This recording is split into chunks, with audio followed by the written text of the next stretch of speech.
Hello friends, ನಮಸ್ಕಾರ ಎಲ್ಲರಿಗೂ. Welcome back my YouTube channel. So friends, ಇವತ್ತಿನ ವ್ಲಾಗ್ನ ಸ್ಟಾರ್ಟ್ ಮಾಡ್ತಾ ಇದ್ದೀನಿ. ಸೊ ಈಗ ಟೈಮ್ ಆಲ್ಮೋಸ್ಟ್ 2 o'clock ಆಗಿದೆ.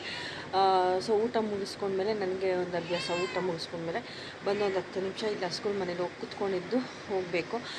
ಚೆನ್ನಾಗಿರುತ್ತೆ. ಮತ್ತು ಈಗ ಸಿಕ್ಕಾಪಟ್ಟೆ ಬಿಸಿಲು ಅಲ್ವಾ.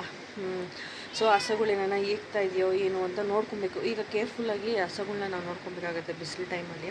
ಸೊ ಇಲ್ಲಿ ನೋಡ್ಬೋದು ಅಂತ ಅಂದ್ಬಿಟ್ಟು ಸಿಕ್ಕಾಪಟ್ಟೆ ಬಿಸಿಲಿದೆ. ಮತ್ತು ಇಲ್ಲೆಲ್ಲ ಏನಂದರೆ ನಮ್ಮ ಮನೆ ಕಡೆ ಎಲ್ಲ ಒಂದು ಸ್ವಲ್ಪ ಗಾಡಿಗಳೆಲ್ಲ ಜಾಸ್ತಿ ಓಡಾಡೋದಿಲ್ಲ, ಫುಲ್ಲು ಸೈಲೆಂಟಾಗಿರುತ್ತೆ, ಚೆನ್ನಾಗಿರುತ್ತೆ ಅಂತಂದ್ಬಿಟ್ಟು. ಸೊ ಈಗ ಒಂದು 10 ನಿಮಿಷ ಇಲ್ಲಿ ಹಸುಗಳ ಮನೆ ಹತ್ರ ಬಂದು ಕೂತ್ಕೊಂಡಿದ್ದು ಹೋಗೋಣ ಅಂತ ಅಂದ್ಬಿಟ್ಟು ಇಲ್ಲಿ ಬಂದೆ. ನಮ್ಮ ಹಸುಗಳು ನೀವು ನೋಡ್ಬೋದು ಹೆಂಗೆ ಮಲಗಿದೆ ಅಂತಂದ್ಬಿಟ್ಟು. ಇದನ್ನು ನೋಡೋದಕ್ಕೆ ನಾನು ಊಟ ಮುಗಿಸ್ಕೊಂಡು ಒಂದು 10 ನಿಮಿಷ ಬಂದು ಇಲ್ಲಿ ಕೂತ್ಕೊಂಡಿದ್ದು ಹೋಗ್ತೀನಿ. ಅದು ಅಭ್ಯಾಸ ನನಗೆ ಯಾವಾಗಲೂ ಅಷ್ಟೇ. ಮಧ್ಯಾಹ್ನ ಹೊತ್ತು ಒಂದು ರೌಂಡು ಹಸುಗಳು ಮಲಗಿರ್ತದೆ. ಇನ್ನೊಂದು 2 hours ಹೀಗೆ ಮಲಗಿರ್ತಾವೆ, ಎದೊಳೋದೇ ನಾವು 12 o'clock ನೀರೆಲ್ಲ ಇಟ್ಬಿಟ್ಟು ಹೋಗಿರ್ತೀವಲ್ವ. ನೋಡಿ ಇಲ್ಲಿನೂ ಹಾಗೆ ಅದ್ರ ಜೊತೆಲಿ ನಮ್ಮ ರಾಮು ಹಬ್ಬ ನಾನು ಎಲ್ಲಿದ್ದರೆ ಅಲ್ಲಿ ಬರುತ್ತೆ. ಪಾಪ ಅದಕ್ಕೆ ವಯಸ್ಸಾಗ್ಬಿಟ್ಟಿದೆ, ಬೇಜಾರಾಗುತ್ತೆ. ಈಗ ಏನು ಗೊತ್ತಾ, ಸರಿಯಾಗಿ ಊಟನೂ ಮಾಡಲ್ಲ ನಾನು. ಅದಕ್ಕೆ ಅಂದ್ಬಿಟ್ಟು ನೈಟು ನಾನು 10:30 ಆಗಲಿ 11 o'clock ಆಗಲಿ ಅನ್ನ ಮಾಡಿ ಹಾಕ್ತೀನಿ. ಅದಕ್ಕೆ ಬಟ್ಟೆ ಸ್ಟಿಚ್ ಮಾಡ್ಕೊಂಡು ಕೂತಿರ್ತೀನಲ್ಲ, ಬಾಕ್ಲಲ್ಲಿ ಕೂತಿರುತ್ತೆ ಪಾಪ ಅದು. ಸೊ ಅದಕ್ಕೋಸ್ಕರ ನಾನು ಅನ್ನ ಮಾಡಿ ಹಾಲು ಹಾಕ್ಬಿಟ್ಟು ಇಡ್ತೀನಿ. ಆದರೂ ತಿಂತಾಯಿಲ್ಲ, ತುಂಬ ಬೇಜಾರಾಗುತ್ತೆ. ನಾನು ಎಲ್ಲಿ ನಿಂತಿದ್ದರೆ ಅಲ್ಲೇ ಇರುತ್ತೆ. ಹೀಗೆ ಇವತ್ತು ಹಾಗೆ ಬ್ಲಾಗ್ನು ಸಹ ಸ್ಟಾರ್ಟ್ ಮಾಡೋಣ ಅಂತಂದ್ಬಿಟ್ಟು ಸ್ಟಾರ್ಟ್ ಮಾಡಿದೆ. ಮತ್ತು ಹೊಸಬ್ರನ್ನ ಯಾರು ನನ್ನ ಚಾನಲ್ಗೆ ಸಬ್ಸ್ಕ್ರೈಬ್ ಮಾಡ್ಕೊಂಡಿಲ್ವೋ ಪ್ಲೀಸ್ ಸಬ್ಸ್ಕ್ರೈಬ್ ಮಾಡಿ ಮತ್ತು ಸಪೋರ್ಟ್ ಮಾಡಿ ಅಂತ ಕೇಳ್ಕೊಳಕ್ಕೆ ಇಷ್ಟಪಡ್ತೀನಿ. ಆಲ್ಮೋಸ್ಟ್ 2-3 ವೀಕ್ಸ್ ಆಯಿತು ನಾನು ವೀಡಿಯೋಸ್ನ ಶೇರ್ ಮಾಡೋಕ್ಕಾಗಿಲ್ಲ. ಹಿಂಗೆ ಹಬ್ಬಗಳು, ಈಗ ಮದುವೆ ಸೀಸನ್ ಅಲ್ವಾ. ಸೊ ಸ್ಟಿಚಿಂಗ್ ಬಟ್ಟೆಗಳಿರುತ್ತೆ, ಅದರಲ್ಲೇ ಬ್ಯುಸಿಯಾಗ್ಬಿಡ್ತೀನಿ. ಸ್ವಲ್ಪ ಕಷ್ಟ ಆಗುತ್ತೆ ವೀಡಿಯೋಸ್ ಮಾಡಿಕೊಂಡು ಇದು ಮಾಡೋದಕ್ಕೆ. ಸೊ ಈಗ ಫ್ರೀ ಆಗಿದ್ದೀನಿ ಅಂತಂದ್ಬಿಟ್ಟು ಮತ್ತು ಕುಂಭಮೇಳಕ್ಕೆ ಹೋಗಿದ್ವಿ, ಅದ್ರ ವೀಡಿಯೋನು ಶೇರ್ ಮಾಡ್ತೀನಿ. ಇಲ್ಲೇ ಅಂದರೆ ಟಿ ನರಸೀಪುರದ ಹತ್ರ ಹೋಗಿದ್ವಿ, ಅದರದ್ದು ಬ್ಲಾಗ್ ನೆಕ್ಸ್ಟ್ ಬರುತ್ತೆ. ಮತ್ತು ಈಗ ಅಂದರೆ ಇನ್ನು ಶಿವರಾತ್ರಿ ಬಂತು, ಇನ್ನು ಶಿವರಾತ್ರಿಗೂ ಸ್ವಲ್ಪ ಬ್ಯುಸಿ ಆಗ್ತೀನಿ. ನೆಕ್ಸ್ಟು ಅಂದರೆ ಸ್ವಲ್ಪ ದೇವಸ್ಥಾನಗಳಿಗೆ ಹೋಗುವಂಥ ಬ್ಲಾಗ್ಸ್ ಬರುತ್ತೆ. ನೆಕ್ಸ್ಟು ಮಾದೇಶ್ವರಂಗೆ ಹೋಗಬೇಕು ಅಂತ ಅಂದ್ಕೊಂಡಿದ್ದೀನಿ, ಅದ್ರದ್ದು ಬ್ಲಾಗ್ಸು ಶೇರ್ ಮಾಡ್ತೀನಿ. ಸೊ ಈಗ ಇವತ್ತಿನ ಬ್ಲಾಗ್ ಹೇಗೆ ಹೋಗುತ್ತೆ ಅನ್ನೋದು ಕಂಪ್ಲೀಟಾಗಿ ಶೇರ್ ಮಾಡ್ತೀನಿ. ಮತ್ತು ಇವತ್ತು ಸಿಂಪಲಾಗಿ ಒಂದು ರೆಸಿಪಿ ಮಾಡಿದ್ದೀನಿ, ಆ ರೆಸಿಪಿನ ನಿಮ್ಮ ಜೊತೆಲಿ ಶೇರ್ ಮಾಡೋಣ ಅಂತ ಅಂದ್ಬಿಟ್ಟು. ಸೊ ಬನ್ನಿ ಇವಾಗ ರೆಸಿಪಿನ ನೋಡ್ಕೊಂಡು ಬನ್ನಿ. ಮತ್ತು ಹಾಗೆ ಇವತ್ತಿನ ಬ್ಲಾಗ್ ಹೇಗೆ ಹೋಗುತ್ತೆ ಅನ್ನೋದು ಶೇರ್ ಮಾಡ್ತೀನಿ. ನಿಮ್ಮ ಅನಿಸಿಕೆ ಅಭಿಪ್ರಾಯಗಳನ್ನ ಕಮೆಂಟ್ ಸೆಕ್ಷನಲ್ಲಿ ತಿಳಿಸ್ಬೋದು. ನನಗೆ ಸಪೋರ್ಟ್ ಮಾಡಿ ಅಂತ ಕೇಳ್ಕೊಳೋದಕ್ಕೆ ಇಷ್ಟಪಡ್ತೀನಿ, ಓಕೆನಾ.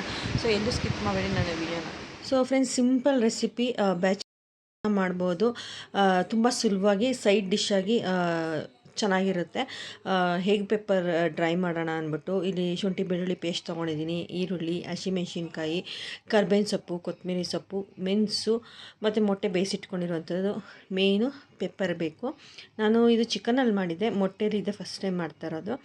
ಸೊ ಈಗ ಬಾಣಲೆ ಇಟ್ಕೊಂಡಿದ್ದೀನಿ, ಸ್ವಲ್ಪ ಎಣ್ಣೆ ಹಾಕ್ಕೊತಾ ಇದ್ದೀನಿ. ಒಂದು ಸ್ವಲ್ಪ ಎಣ್ಣೆ ಜಾಸ್ತಿ ಹಾಕಿದ್ರು ಚೆನ್ನಾಗಿರುತ್ತೆ. ಸೊ ಫಸ್ಟು ನಾನು ಹಸಿಮೆಣ್ಸಿನ್ಕಾಯಿನ ಹಾಕ್ಕೊತೀನಿ ಇದಕ್ಕೆ. ಸೊ ನಾವೇನು ಗೊತ್ತಾ, ಚಿಕನ್ ಆಗಿರ್ಬೋದು ಇಲ್ಲ ಈ ಥರ ಮೊಟ್ಟೆ ಆಗಿರ್ಬೋದು, ಮೇಯ್ನ್ ಇದರಲ್ಲಿ ಹಸಿಮೆಣ್ಸಿನ್ಕಾಯಿನ ನಾವು ಸ್ವಲ್ಪ ಎಣ್ಣೆಯಲ್ಲಿ ಫ್ರೈ ಮಾಡ್ಕೊಬೇಕು. ಅಂದರೆ ಕಟ್ ಮಾಡಿರುವಂಥ ಹಸಿಮೆಣ್ಸಿನ್ಕಾಯಿ ಅಷ್ಟೇ ಹಾಕಬೇಕು. ಸೊ ಫುಲ್ ಮೆಣಸಿನ್ಕಾಯಿ ಹಂಗೆ ಹಾಕಿದ್ರೆ ಅದು ಚಿಟ್ಲಿರುತ್ತೆ, ಮಕ್ಕಕ್ಕೆಲ್ಲ ಎಗಿರುತ್ತೆ.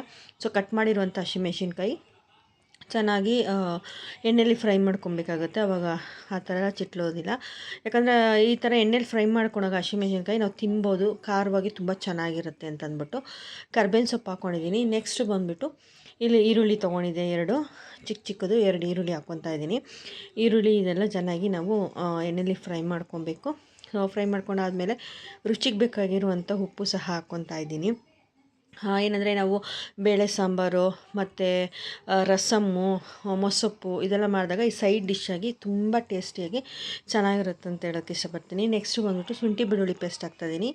ಸ್ವಲ್ಪ ಹಾಕಬೇಕು, ಯಾವುದೇ ಆಗಿರ್ಬೋದು, ನಾವು ಹೆಚ್ಚಿಗೆ ಹಾಕಿದ್ರೆ ಅದು ರುಚಿ ಇರೋದಿಲ್ಲ. ಸ್ವಲ್ಪ 1/2 ಸ್ಪೂನಷ್ಟು ಶುಂಠಿ ಬೆಳ್ಳುಳ್ಳಿ ಪೇಸ್ಟ್ ತೊಗೊಂಡಿದ್ದೀನಿ. ಅದನ್ನು ಸಹ ನಾವು 2 ನಿಮಿಷ ಎಣ್ಣೆಯಲ್ಲಿ ಫ್ರೈ ಮಾಡ್ಕೊಬೇಕಾಗತ್ತೆ. ಯಾಕಂದರೆ ಎಣ್ಣೆಲಿ ಏನೇ ಆಗಿರ್ಬೋದು ಫ್ರೈ ಮಾಡಿದಾಗ ಒಂದು ಸ್ವಲ್ಪ ಚೆನ್ನಾಗಿರುತ್ತೆ, ಒಂದು 2 ಮಿನಿಟ್ಸು.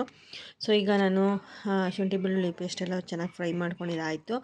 ನೆಕ್ಸ್ಟು ನಾನು ಇದಕ್ಕೆ ಕಟ್ ಮಾಡ್ಕೊಂಡಿರುವಂಥ ಮೊಟ್ಟೆನ ಹಾಕ್ಕೊತಾ ಇದ್ದೀನಿ. ಜಾಸ್ತಿ ಕಲಿಸ್ಬಾರ್ದು, ಯಾಕಂದರೆ ಒಳಗಡೆ ಇರುವಂಥ ಎಲ್ಲೋ ಅದೆಲ್ಲ ಬಿಟ್ಕೊಂಡ್ಬಿಡುತ್ತೆ. ಸೊ ನಿಧಾನಕ್ಕೆ ನಾವು ತಿರುಗಿಸ್ಕೊಂಡು ಫ್ರೈ ಮಾಡ್ಕೊಬೇಕಾಗುತ್ತೆ. ಆ್ಯಕ್ಚುಲಿ ಪ್ಯಾನ್ ಥರ ಇರುತ್ತಲ್ಲ ಅದರಲ್ಲಿ ಮಾಡಿದ್ರೆ ಚೆನ್ನಾಗಿರುತ್ತೆ. ನಾನು ಪುಟ್ಟ ಬಾಣಲೆಯಲ್ಲೇ ಮಾಡಿದೆ. ಸೊ ಇದು ಒಂದು ಸ್ವಲ್ಪ ಹೊತ್ತು ಎಣ್ಣೆಲಿ ಚೆನ್ನಾಗಿ ಫ್ರೈ ಮಾಡ್ಕೊಬೇಕು. ಸೊ ಫ್ರೈ ಮಾಡ್ಕೊಂಡಾದಮೇಲೆ ಸೊ ಇದು ಒಂದು 2 ಮಿನಿಟ್ಸ್ ಫ್ರೈ ಮಾಡ್ಕೊಬೇಕು ಎಣ್ಣೆಯಲ್ಲಿ. ಫ್ರೈ ಮಾಡ್ಕೊಂಡಾದಮೇಲೆ ನೆಕ್ಸ್ಟ್ ಇದಕ್ಕೆ ಮೇಯ್ನ್ ಬೇಕಾಗಿರುವಂಥದ್ದು ಪೆಪ್ಪರ್ ಪೌಡರು, ಮನೇಲೆ ಕುಟ್ಟಿ ಮಾಡಿರುವಂಥ ಪೆಪ್ಪರು. ಈ ಅಂಗಡಿಯಲ್ಲಿ ಏನು ಗೊತ್ತಾ, ಅದು ಅಷ್ಟೊಂದು ಖಾರ ಇರೋದಿಲ್ಲ. ಸೊ ಮನೆಯಲ್ಲೇ ಕುಟ್ಟಿ ಮಾಡಿರುವಂಥದ್ದು ಸ್ವಲ್ಪ ಘಾಟ್ ಥರ ಇರುತ್ತೆ, ಚೆನ್ನಾಗಿರುತ್ತೆ ರುಚಿಗೆ ಅಂತಂದ್ಬಿಟ್ಟು. ಸೊ ನೆಕ್ಸ್ಟ್ ಬಂದ್ಬಿಟ್ಟು ಪೆಪ್ಪರೆಲ್ಲ ಹಾಕಾದ್ಮೇಲೆ ನಾವು ಇದೊಂದು ಮಿಕ್ಸ್ ಮಾಡ್ಕೊಬೇಕಾಗತ್ತೆ. ನಿಧಾನಕ್ಕೆ ಮಾಡ್ಕೊಬೇಕಾಗತ್ತೆ, ಯಾಕಂದರೆ ಅದು ಯೆಲ್ಲೋ ಕಲರ್ ಎಲ್ಲ ಬಿಟ್ಕೊಂಡ್ಬಿಡುತ್ತೆ ಅಂತಂದ್ಬಿಟ್ಟು. ಸೊ ಈಗ ಪೆಪ್ಪರೆಲ್ಲ ಹಾಕಾದ್ಮೇಲೂ ಸಹ ಇದನ್ನು ಒಂದು ಸ್ವಲ್ಪ ಹೊತ್ತು ಫ್ರೈ ಮಾಡಬೇಕು. ಫ್ರೈ ಮಾಡ್ಕೊಂಡಾದ್ಮೇಲೆ ಒಂದು ಸ್ವಲ್ಪ, ಜಾಸ್ತಿ ಅಲ್ಲ, ಒಂಚೂರು ನೀರನ್ನ ಹಾಕ್ಕೊಬೇಕಾಗತ್ತೆ. ಸೊ ನೀರು ಹಾಕ್ಕೊಂಡಾದ್ಮೇಲೆ, ನೀರು ಎಂತಕ್ಕೆ ಹಾಕ್ಕೊತೀವಿ ಅಂದರೆ ಪೆಪ್ಪರ್ ಹಾಕಿರ್ತೀವಲ್ವ ಅದೆಲ್ಲ ಮೊಟ್ಟೆಗೆ ಹೊಂದ್ಕೊಳ್ಳಿ ಅಂತಂದ್ಬಿಟ್ಟು ಆ ನೀರೆಲ್ಲ ಫುಲ್ಲು ಡ್ರೈ ಆಗಬೇಕು, ಎಣ್ಣೆ ಬಿಟ್ಕೊಳತ್ತಲ್ವ. ಸೊ ಅಲ್ಲಿವರೆಗೂ ನಾವು ಚೆನ್ನಾಗಿ ಮೊಟ್ಟೆನ ಬೇಯಿಸ್ಕೊಬೇಕಾಗತ್ತೆ ಅದರಲ್ಲಿ. ಸೊ ಇಷ್ಟು ಇದಕ್ಕೆಲ್ಲ ಹಾಕಾದ್ಮೇಲೆ ನೆಕ್ಸ್ಟ್ ಬಂದ್ಬಿಟ್ಟು ಲಾಸ್ಟಲ್ಲಿ ನಾವು ನಿಂಬೆಹಣ್ಣು ಹಾಕ್ಕೊಬೇಕಾಗತ್ತೆ. ಸೊ ನಿಂಬೆಹಣ್ಣು ಬಂದ್ಬಿಟ್ಟು ಪೆಪ್ಪರಿಗೆ ಕಾಂಬಿನೇಷನು. ನಿಂಬೆಹಣ್ಣು ಹಾಕಿದಾಗ ಅದೇ ಒಂದು ಎಕ್ಸ್ಟ್ರಾ ಟೇಸ್ಟ್ ಕೊಡುತ್ತೆ. ಸೊ ಇದನ್ನು ನಿಂಗೆಲ್ಲ ಫ್ರೈ ಮಾಡಾದಮೇಲೆ ನೆಕ್ಸ್ಟು ನಾನು ಇದಕ್ಕೆ ಒಂದು ಸ್ವಲ್ಪ ಒಂದು ಅರ್ಧ ಅಷ್ಟು ನಿಂಬೆಹಣ್ಣು ಹಾಕ್ಕೊತಾ ಇದ್ದೀನಿ.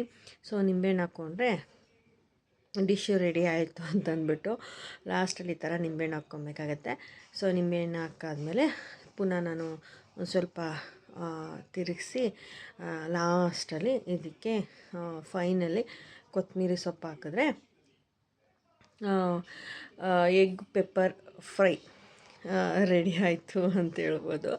ಕೊತ್ತಂಬರಿ ಸೊಪ್ಪು ಜಾಸ್ತಿ ಹಾಕಿದೆ, ಚೆನ್ನಾಗಿರುತ್ತೆ ಅಂತ ಅಂದ್ಬಿಟ್ಟು ತುಂಬ ಟೇಸ್ಟಿಯಾಗಿ ಚೆನ್ನಾಗಿತ್ತು. ಇದು ಫಸ್ಟ್ ಟೈಮ್ ನಾನು ಟ್ರೈ ಮಾಡಿದ್ದು, ಯಾಕಂದರೆ ನಾನು ತಿಂದು ಆದಮೇಲೆ ರುಚಿಯಾಗಿತ್ತು ಇಲ್ಲೋ ಅಂತ ನೋಡಿಬಿಟ್ಟು ಆಮೇಲೆ ನಿಮ್ಮ ಜೊತೆಲಿ ನಾನು ಶೇರ್ ಮಾಡಿರೋವಂಥದ್ದು. ನೀವು ಒಮ್ಮೆ ಟ್ರೈ ಮಾಡಿ ಹೇಗಿತ್ತು ಅನ್ನೋದನ್ನು ಕಮೆಂಟ್ ಸೆಕ್ಷನಲ್ಲಿ ತಿಳಿಸಿ ಅಂತ ಹೇಳೋದಕ್ಕೆ ಇಷ್ಟಪಡ್ತೀನಿ. ಮೊಟ್ಟೆ ಯಾವಾಗಲೂ ಒಂದೇ ಥರ ನಾವು ಆಮ್ಲೆಟು ಇದೆಲ್ಲ ತಿನ್ನೋ ಬದಲು, ಬೇಯಿಸ್ಕೊಂಡು ತಿನ್ನೋ ಬದಲು ಈ ಥರ ಏನಾದ್ರು ಡಿಫ್ರೆಂಟಾಗಿ ಮಾಡ್ಕೊಂಡು ತಿಂದಾಗ ಚೆನ್ನಾಗಿರುತ್ತೆ, ರುಚಿಯಾಗಿರುತ್ತೆ ಅಲ್ವಾ. ಈ ಮನೇಲಿ ಎಲ್ಲರೂ ಇಷ್ಟಪಟ್ಟು ತಿಂದರು ಅಂತ ಹೇಳ್ಬೋದು. ಸೊ ಇಷ್ಟ ಆಗಿದ್ರೆ ಒಂದು ಲೈಕ್ ಮಾಡಿ, ಓಕೆನಾ. ನೆಕ್ಸ್ಟು ಸೊ ಇಲ್ಲಿ ನೋಡಿ, ನಮ್ಮ ಬೆಕ್ಕು ಮಲಗಿತ್ತು. ಇದ್ರದ್ದು ಬಟ್ಲಲ್ಲಿ ಹಾಲು ಅನ್ನ ಹಾಕ್ಬಿಟ್ಟು ನಮ್ಮ ರಾಮುಗೆ ಇಡೋಣ ಅಂತಂದ್ಬಿಟ್ಟು, ಅದಕ್ಕೆ ಎಷ್ಟು ಚೆನ್ನಾಗಿ ಗೊತ್ತಾಗುತ್ತೆ ಅದರದ್ದು ಬಟ್ಲು ಅಂತಂದ್ಬಿಟ್ಟು ನಾನು ಇಟ್ಬಿಟ್ಟು ಬಂದು ಇನ್ನೇನು ಒಳಗಡೆ ಬರೋಣ ಅನ್ನೋಷ್ಟೊತ್ತಿಗೆ ನನ್ನ ನೋಡಿಬಿಟ್ಟು ಜಗಳ ಆಡ್ತಾಯಿದ್ದೆ. ನೀವು ನೋಡ್ಬೋದು. ಇಟ್ಬಿಟ್ಟು ರಾಮುಗೆ ತಿಂದು ಸುಮ್ಮನೆ ಇರೋದು.